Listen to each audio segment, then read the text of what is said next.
कक्षा 10वीं वाले सभी विद्यार्थियों के लिए आ चुका है रुक जाना नहीं परीक्षा पेपर, जो कि आपकी एग्ज़ाम में 101% पूछा जाएगा। आप सभी स्टूडेंट्स जानते हैं जो आपकी एग्ज़ाम है दिसंबर माह में, रुक जाना नहीं परीक्षा पेपर वो काफ़ी नज़दीक आ चुकी है। यानी कि आपके पास सिर्फ 1 मंथ बचा है आपकी प्रैक्टिस करने के लिए। कितना मंथ बचा है? 1 मंथ बचा है। तो आपकी प्रैक्टिस ज़्यादा से ज़्यादा हो, इसलिए हमारे द्वारा जो पेपर बताए जा रहे हैं वेरी मोस्ट पेपर बताए जा रहे हैं, जो कि आपकी एग्ज़ाम में 99% आपको देखने को मिलेंगे। बिना देर किए शुरुआत करते हैं हमारे इस वीडियो की। आप देख सकते हैं सारे के सारे क्वेश्चन अति महत्वपूर्ण हैं, जो कि आपकी एग्ज़ाम में छपने वाले हैं, और इनके आंसर भी मैं बहुत जल्द आपको बताने वाला हूँ। ठीक, तो सबसे पहले तो आप चैनल को सब्सक्राइब कर लीजिए, क्योंकि सभी विषय के पेपर मैं आपको बताऊंगा जिसका फॉर्म आप डालेंगे रुक जाना नहीं परीक्षा में। ठीक, और जो समय दिया जाएगा आपको 3 घंटे का पेपर, 3 घंटे का समय दिया जाएगा, जिसमें पूर्णांक रहेगा 75 और 23 क्वेश्चन आपको देखने को मिलेंगे। ठीक, अब बढ़ते हैं हमारे क्वेश्चन की ओर, और क्वेश्चन आ चुका है आपकी स्क्रीन के सामने। फर्स्ट वाला क्वेश्चन, सही विकल्प चुनकर लिखिए में पहला प्रश्न है, विश्वकोश नामक ग्रंथ की रचना किसने की थी? तो ऑप्शन है दिदेरो ने, नेकर ने, रूसो ने, या फिर साक्षरता। इसमें आप करेक्ट जो उत्तर बताएंगे, जो विश्वकोश नामक ग्रंथ है उसकी रचना जो की थी दिदेरो, आप करेक्ट उत्तर बताएंगे, यानी कि ऑप्शन नंबर ए। भारत में बाघ रिजर्व की संख्या लगभग कितनी है? लगभग में आपको संख्या बतानी है, 16, 21, 50 या फिर 35। इसमें आप करेक्ट उत्तर बताएंगे 50 जो है बाघ रिजर्व है। कहाँ पर? अपने भारत में, अपने प्यारे भारत में कितने बाघ रिजर्व हैं? 50 बाघ रिजर्व आपको बताना है। ठीक, इसके बाद हम बढ़ते हैं नेक्स्ट क्वेश्चन की ओर। गुजरात के खेड़ा जिले में गांधी जी ने सत्याग्रह आंदोलन की शुरुआत क्यों की थी? किसानों को ऋण उपलब्ध कराने के लिए, या फिर लगान वसूली में ढील देने के लिए? तो आप करेक्ट उत्तर बताएंगे ऑप्शन नंबर सी, लगान वसूली में ढील देने के लिए गुजरात के खेड़ा जिले में गांधी जी ने सत्याग्रह आंदोलन की शुरुआत की थी। अभी तक आपने वीडियो को लाइक नहीं किया है, चैनल को भी सब्सक्राइब नहीं किया है, सबसे पहले तो आप चैनल को सब्सक्राइब कर लीजिए, क्योंकि ये ऐसे प्रश्न हैं जो आपकी एग्जाम में 101% पूछे जाएंगे। ठीक, नेक्स्ट क्वेश्चन है, देश का आर्थिक विकास किन कारकों पर निर्भर करता है? जो अपना देश है, भारत है, उसका जो आर्थिक विकास है किन कारकों पर निर्भर करता है? तो इसमें आप करेक्ट बताएंगे वैश्विक स्थिति, अन्य देशों से सहयोग, देशों की जनसंख्या का आकार, और उपरोक्त सभी, यानी कि ऑप्शन नंबर डी। भारत में बैंक जमा का कितने प्रतिशत भाग नकद के रूप में अपने पास रखते हैं?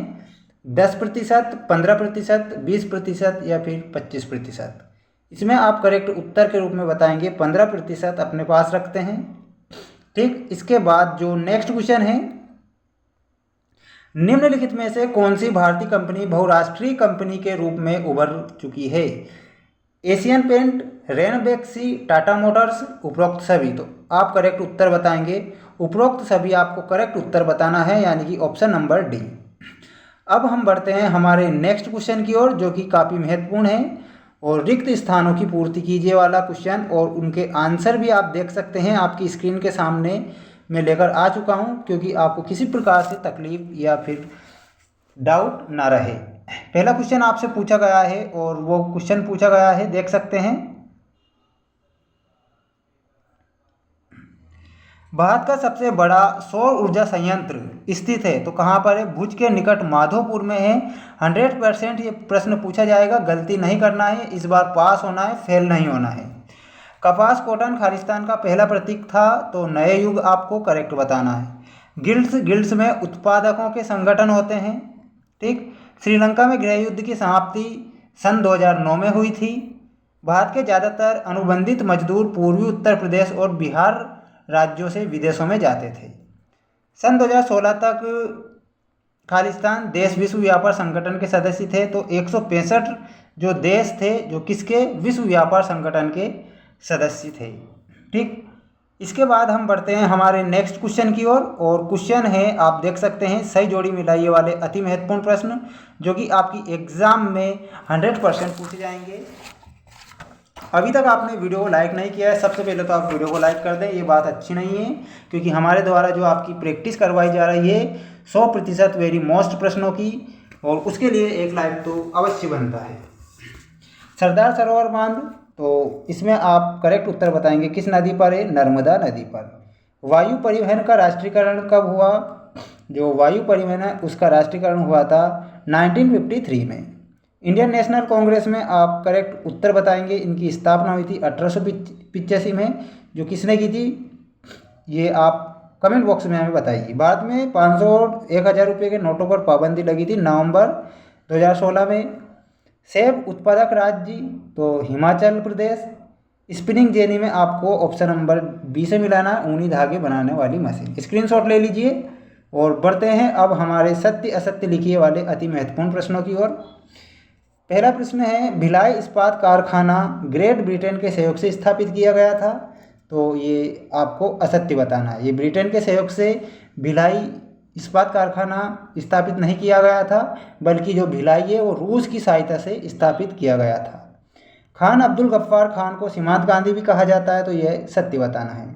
गरिमा और आज़ादी की चाह ही लोकतंत्र का आधार है, तो ये भी आप सत्य बताएंगे। भारतीय बाजारों में अमेरिका के खिलौनों की भरमार हो गई, तो ये आपको असत्य बताना है। मानव द्वारा विकसित किए गए संसाधन जैसे भवन, सड़क, गांव आदि निर्मित संसाधन कहलाते हैं, तो इसमें आप सत्य बताएंगे।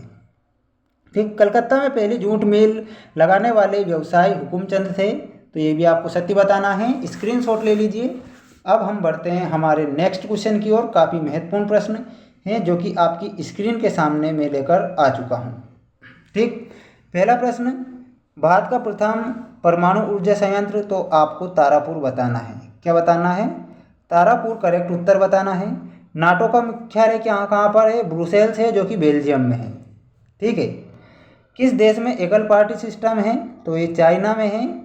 ठीक है, चाइना आपको करेक्ट उत्तर बताना है।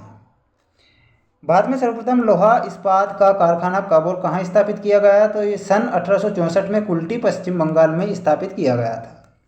किन्हीं दो देशों के नाम बताइए जहाँ पर मजबूत लोकतंत्र है। इंग्लैंड और एक संयुक्त राज्य अमेरिका। आपको करेक्ट उत्तर बताना है। यहाँ पर क्या होता है, इसका जो लोकतंत्र है वो बहुत ही ज़्यादा मजबूत है। देश में भूमिगत रेलें कहाँ चलाई गई थी? कोलकाता में चलाई गई थी। आप अच्छे से याद रखेंगे।